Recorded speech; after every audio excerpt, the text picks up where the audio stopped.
Saudara, ini topik yang sudah melegenda dan ditanya oleh orang berulang-ulang. Apa itu? Mengapa Allah yang baik mengizinkan penderitaan? Mengapa Allah yang baik mengizinkan penderitaan? Maksudnya, orang yang bertanya itu mau katakan, Allah itu kan baik. Kenapa harus ada penderitaan? Kenapa? Kita berdoa terlebih dahulu ya. Bapa di surga, kami berterima kasih kepadamu karena pada hari ini kami kembali boleh diberi kesempatan merenungkan firman-Mu. Pakailah hamba-Mu dalam segala keterbatasannya, agar perenungan firman Tuhan yang di-share melalui video ini boleh bermanfaat bagi kami semua dan jadi pedoman hidup bagi kami semua. Di dalam nama Tuhan Yesus kami berdoa. Amin. Saudara, kehidupan itu adalah sulit. Kalau ada orang bilang itu gampang, bohong. Buktinya kita harus menjalani hari demi hari dengan berbagai penuh kesulitan. Ada saja orang yang mengalaminya. Taruhlah dia kaya raya. Taruhlah dia punya pangkat tinggi. Tapi tetap saja memiliki kesulitan tersendiri, bukan? Itu sebabnya saudara, penderitaan senantiasa ada. Dan kehidupan itu memang sulit. Dan ini merupakan satu kebenaran. Saya tidak katakan hidup itu adalah penderitaan, tidak. Tapi hidup itu benar memiliki satu challenge, satu kesempatan, satu peristiwa yang sulit. Namun saudara, di dalam hidup yang sulit ini kadangkala menimbulkan perasaan menderita. Itu kita harus akui. Kalau hidup adalah sulit, berarti kita perlu cari cara untuk menghadapinya. Trik untuk menjalani hidup ini kita perlu, saudara. Kalau kita berdiam diri saja, itu berarti kita pasrah. Saudara, terus terang banyak orang yang tidak memahami bahwa kehidupan itu sulit. Itu sebabnya tatkala di dalam kehidupan ada persoalan, ada masalah, ada kesulitan, ada kesakitan, ada penderitaan, maka mereka langsung mengeluh, langsung protes, langsung menjerit, langsung frustrasi, langsung depresi, langsung ada yang bunuh diri. Bahkan saudara, hal ini benar-benar terjadi. Itu sebabnya di dalam berita-berita kita sering mendengar ada orang yang mengalami berbagai kesulitan, tidak sanggup, akhirnya harus dikonseling, harus diterapi, dan sebagainya. Saudara, mengapa demikian? Mengapa ini terjadi?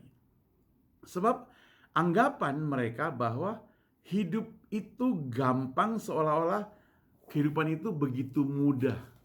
Kalau kita benar-benar mengatakan atau mempersiapkan diri dengan kehidupan yang sulit, itu berarti kita sudah ready kalau ada kesulitan datang. Orang Kristen, orang percaya, orang yang ngaku percaya pada Tuhan Yesus tidak terkecuali. Mereka juga akan menghadapi kesukaran, saudara, di dalam hidup mereka. Allah yang baik itu mengizinkan penderitaan, kesulitan, permasalahan itu buat setiap orang percaya juga.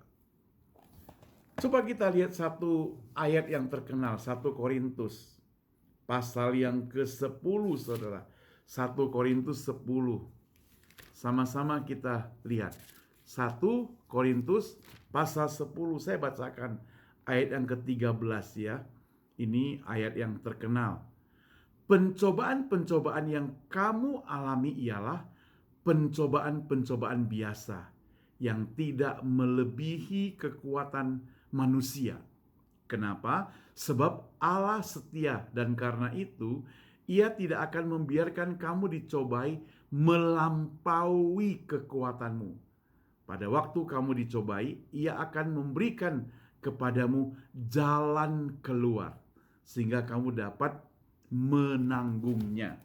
Jadi, kepada orang percaya pun akan mengalami hal yang sama, tetapi jangan takut. Ada jalan keluar. Pegang 1 Korintus 10 ayat 13. Kita lanjutkan, saudara. Ketika C.S. Lewis ditanya mengapa orang benar, orang yang menyembah kepada Allah yang baik itu menderita, maka jawabannya adalah mengapa tidak? Mereka adalah satu-satunya orang yang dapat menangani masalah ini.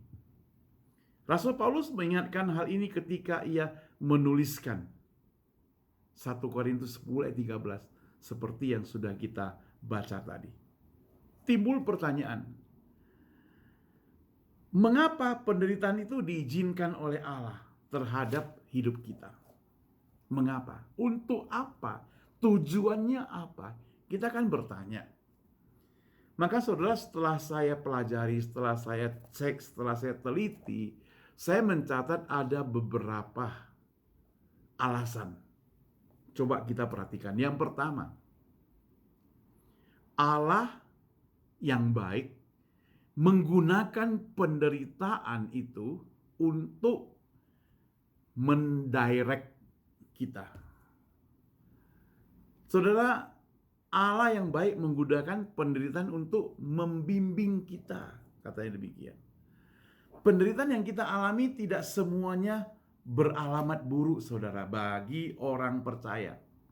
Bahkan kematian pun alamatnya baik karena kita bisa bertemu dengan Tuhan. Seringkali penderitaan, kesulitan, permasalahan yang kita alami justru merupakan proses. Ada tenggang waktu yang perlu kesabaran. Kita menjadi naik kelas. Membimbing kita supaya menjadi lebih tinggi, lebih dewasa, saudara, imannya. Baca Ulangan 32 ayat 11. Saya bacakan buat saudara. Di sini diceritakan tentang burung rajawali. Laksana rajawali menggoyang bangkitkan isi sarangnya, melayang-layang di atas anak-anaknya, mengembangkan sayapnya, menampung seekor dan mendukungnya di atas kepaknya. Ayat ini sangat-sangat menguatkan kita, saudara. Contohnya begini. Burung rajawali biasanya membuat sarang di atas bukit yang terjal. Maka satu-satunya yang dia lakukan adalah pertama mengumpul ranting-ranting sampai berbentuk sebuah sarang.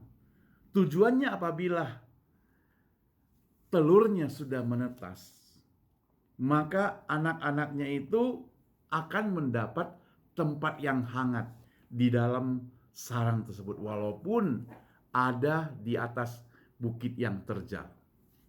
Nah, namun saudara, anak-anak burung rajawali itu tidak menikmati rasa nyaman itu terus-menerus. Ketika mulai agak besar, walaupun bulu badannya itu belum tumbuh, burung rajawali itu kemudian menggigit atau mencantol leher daripada anak-anaknya itu, dibawa terbang tinggi sekali.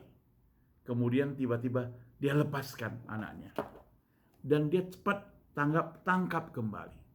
Kemudian kembali ke sarang. Namun setelah lewat beberapa waktu, sarangnya itu pun dihancurkan dengan mengepak-ngepak sayapnya. Saudara, tentunya si anak rajawali kalau dia bisa bercerita, kalau dia bisa mengeluh, dia akan protes kepada induknya. Mengapa? Kenapa dihancurkan? Kita sudah nyaman di sini. Kita sudah senang di sini. Mengapa dihancurkan? Saudara, dari cerita peristiwa burung Raja Wali ini, anaknya itu dibawa terbang tinggi, dilempar turun, ditangkap kembali, berulang-ulang saudara, sampai si anak Raja Wali itu bisa terbang. Ketika anak Raja Wali itu sudah bisa terbang, saudara, baru dia tahu, oh, rupanya ada maksud baik dari sang induk. Kalau si anak burung itu tidak mengalami kesulitan itu, sampai mati pun mereka tidak akan terbang. Jadi saudara, kesulitan itu mesti datang supaya kita naik kelas. Allah membimbing kita. Allah memberikan direction kepada kita, memberikan petunjuk kepada kita, membimbing kita supaya kita naik kelas, supaya kita menjadi dewasa, bukan kanak-kanak, bukan menjadi baby terus, tapi menjadi lebih dewasa. Itu yang pertama. Jadi penderitaan itu untuk memberikan direction, direct, untuk membimbing, untuk memimpin kita. Yang kedua, Allah yang baik memberikan penderitaan buat kita untuk inspeksi kita. Inspect. Kalau kita perhatikan Yakobus pasal 1 ayat 2 dan 3. Kita baca ya. Yakobus 1 ayat 2 dan 3. Bunyinya demikian. Saudara-saudaraku, anggaplah sebagai suatu kebahagiaan apabila kamu jatuh dalam berbagai-bagai pencobaan. Sebab kamu tahu bahwa ujian terhadap imanmu itu menghasilkan ketekunan. Saudara, tidak semua orang suka diperiksa, diinspeksi. Baik tugas, pekerjaan, apalagi kehidupan sehari-harinya. Seringkali karena orang begitu gengsi sehingga tidak mau mengaku sesungguhnya ia sendiri pun memiliki kesalahan atau kelemahan. Dan dia merasa tidak perlu diperiksa.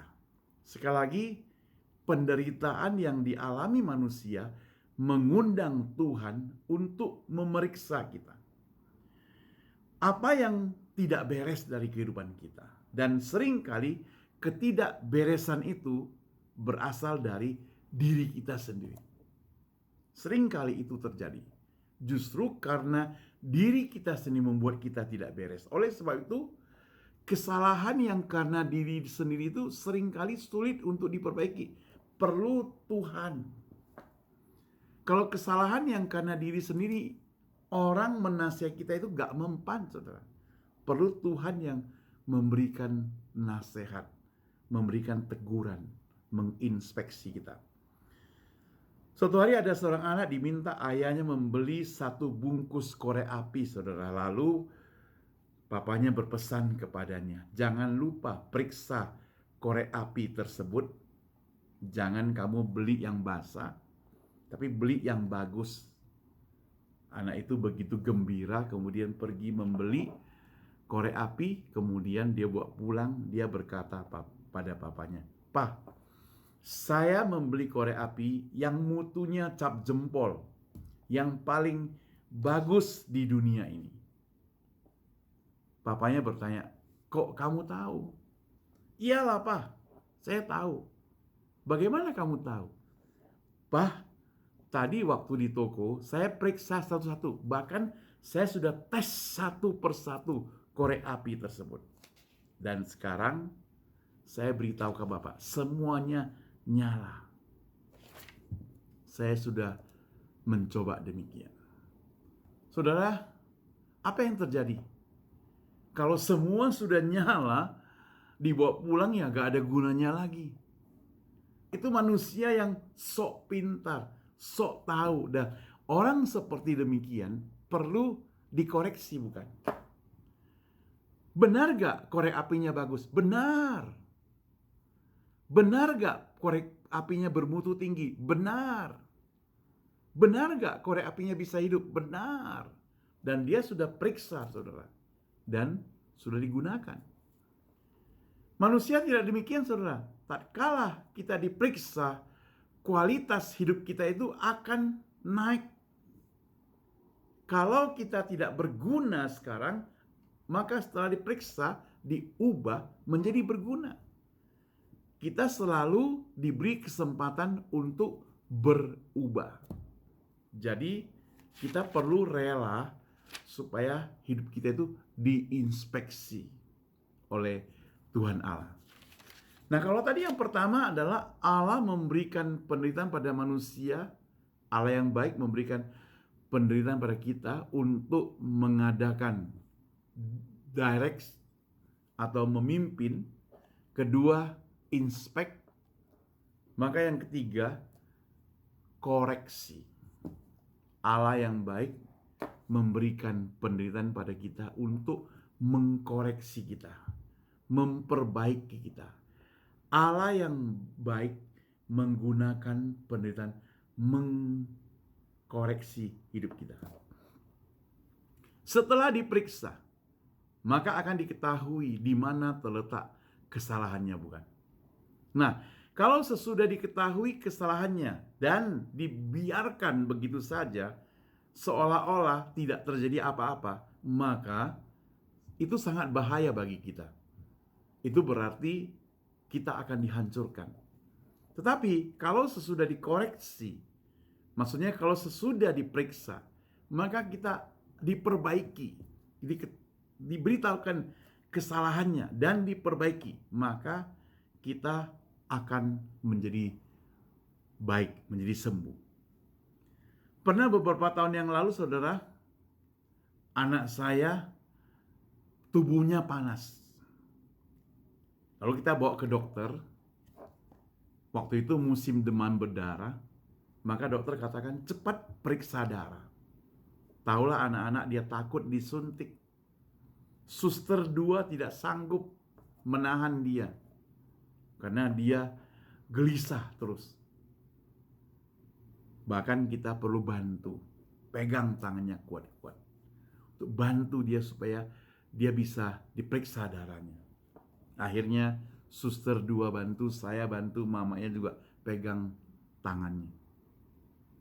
Dan berhasil diambil darahnya. Anak saya nangis, dia marah, papa jahat, mama jahat.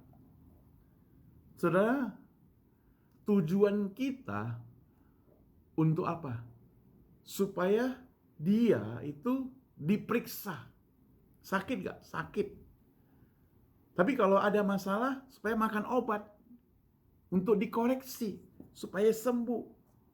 Nah, jahat gak? Enggak, kita gak jahat.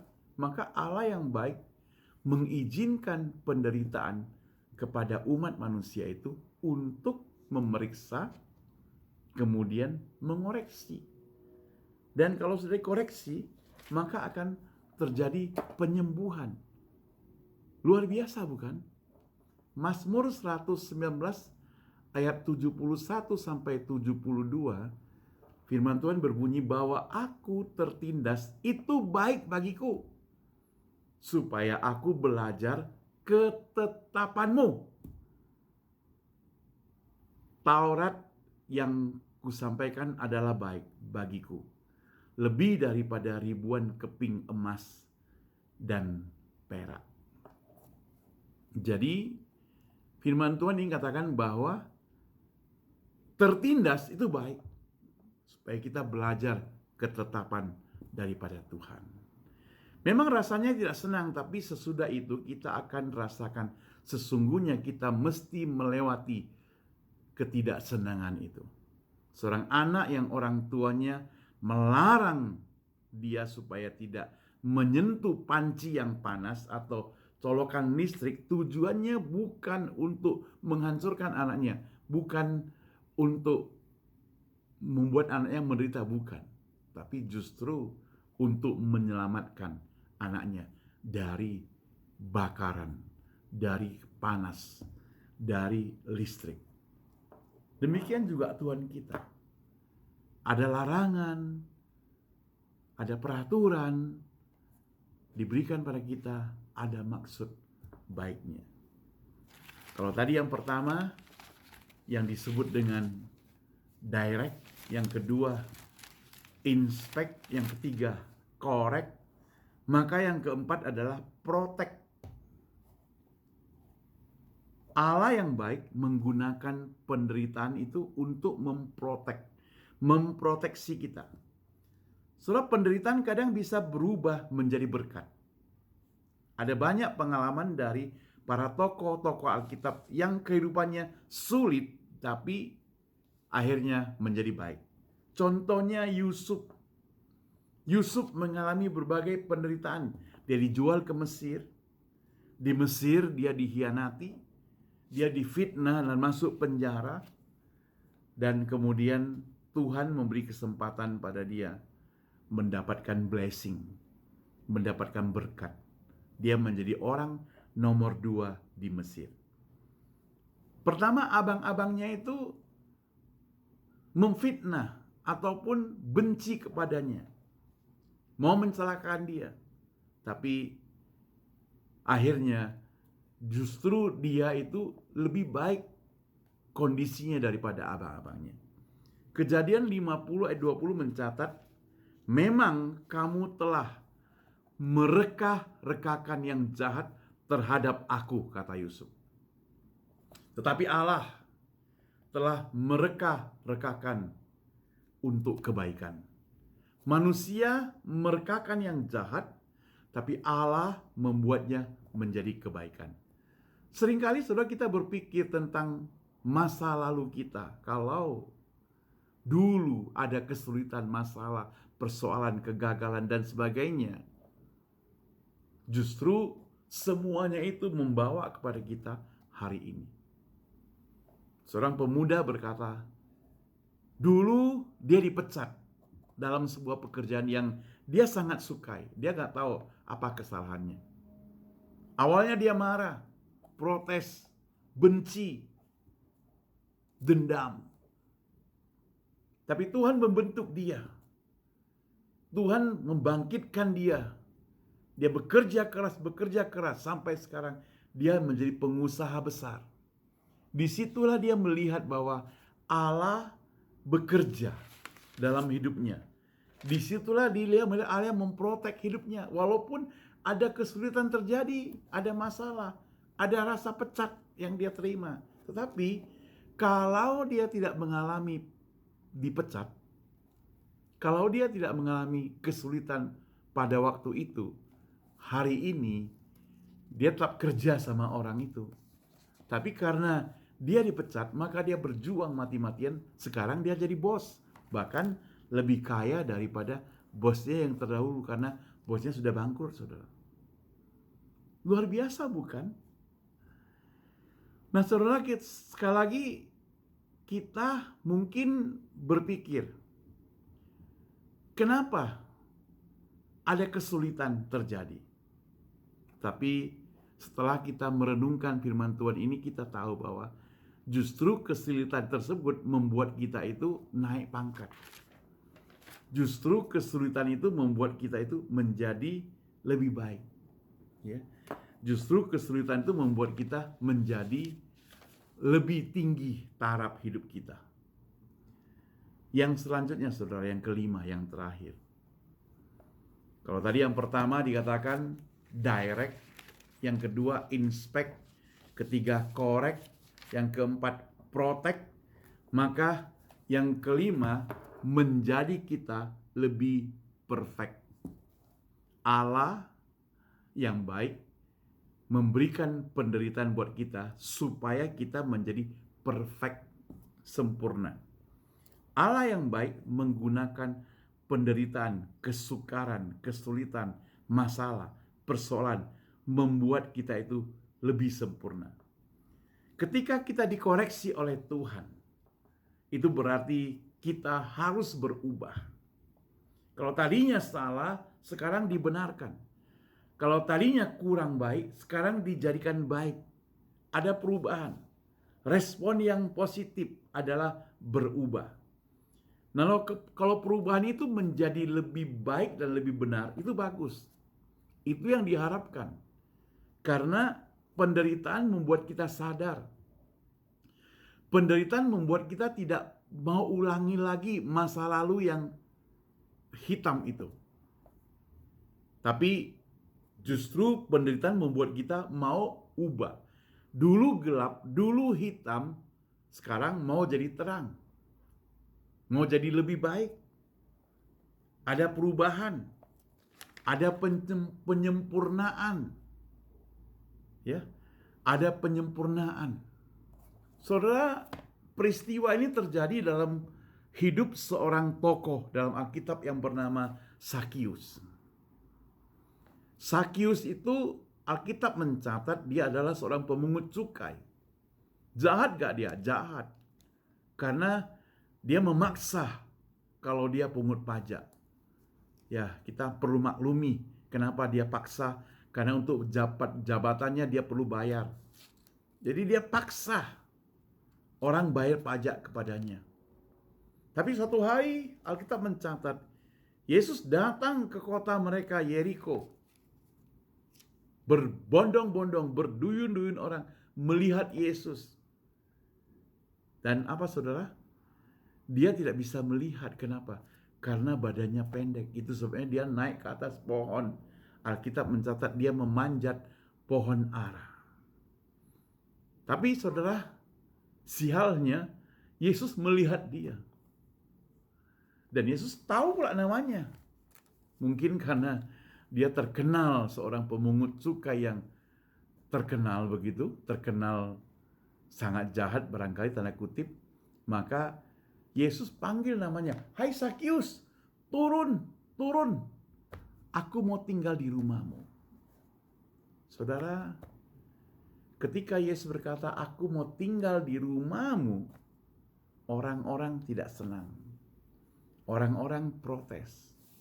Orang-orang bertanya, mengapa Yesus mau berkawan dengan pemungut cukai ini? Tapi Yesus itu mau kerjakan pekerjaan besar. Yesus mau kerjakan pekerjaan besar. Dulu orang ini jahat, pemungut cukai yang jahat, tapi di rumah Sakius ada peristiwa yang besar terjadi. Sakius bertobat. Dia katakan, "Kalau aku pernah meminta pajak dengan paksa terhadap orang lain, saya akan kembalikan 4 kali lipat." Luar biasa, bukan? Kebangunan rohani terjadi.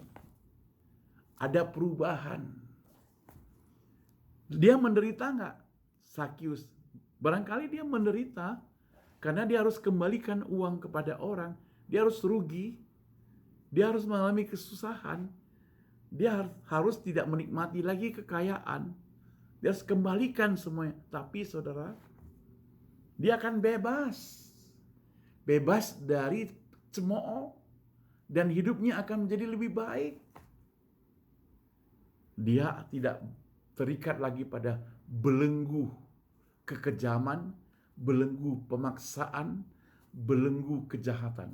Tapi dia akan menjadi orang yang baik. Ikut Yesus, percaya pada dia. Bahkan dia mendapatkan keselamatan tersebut. Saudara, Tuhan mengizinkan penderitaan itu terhadap diri kita. Jadi saudara, hari ini kalau ada penderitaan terjadi, ada masalah, kesulitan, persoalan, bahkan sakit, penyakit terjadi dalam hidup kita, satu hal yang kita perlu ingat dan jangan terulang lagi. Jangan mengeluh. Apalagi meninggalkan Tuhan. Karena ada maksud Tuhan yang baik.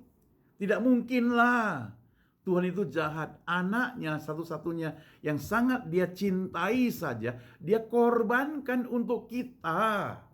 Masa dia mau rencana yang jahat buat kita? Tidak mungkin. Tidak mungkin dia berbuat jahat terhadap kita. Manusia bisa berbuat jahat, tapi Allah tidak mungkin berbuat jahat terhadap kita. Dalam proses kita mungkin tidak merasa senang, gak masalah.